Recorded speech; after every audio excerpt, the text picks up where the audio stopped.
Rashtrawadi Congress party के मुख्य प्रवक्ता उमेश पाटिल ने सांसद सुनेंद्र पवार के लिए कथित तौर पर इस्तेमाल किए गए गूंगी गुड़िया शब्द पर कांग्रेस को घेरा है।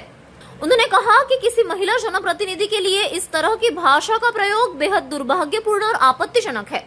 पाटिल ने याद दिलाया कि पूर्व प्रधानमंत्री इंदिरा गांधी के शुरुआती राजनीतिक दौर में भी विरोधियों ने इसी शब्द का इस्तेमाल किया था, जिसे कांग्रेस ने तब महिला का अपमान बताया था। उन्होंने कहा कि इंदिरा गांधी ने अपने काम और नेतृत्व से आलोचनाओं का जवाब दिया था।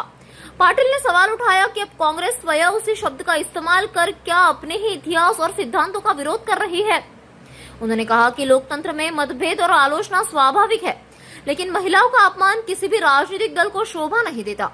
साथ ही कांग्रेस से यह टिप्पणी वापस लेने और गरिमापूर्ण राजनीतिक संवाद बनाए रखने की अपील की।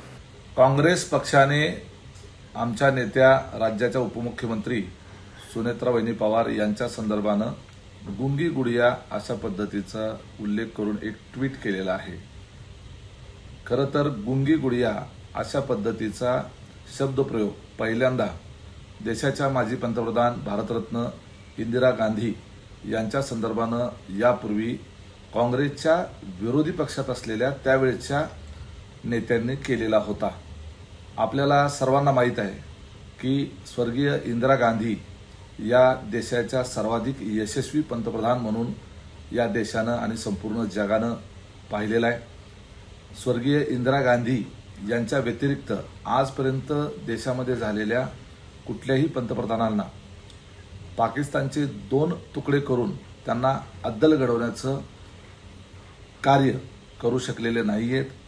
अर्थात प्रत्येक नेता आपापल्या जागेवर श्रेष्ठच असतो, परंतु ज्यांचा गुंगी गुडिया म्हणून उल्लेख केला गेला त्यांनी त्यांच्या आयुष्यामध्ये केवढी मोठी कर्तबगारी दाखवली हे स्वर्गीय इंदिरा गांधी यांच्या उदाहरणावरून आपल्याला स्पष्ट दिसतं।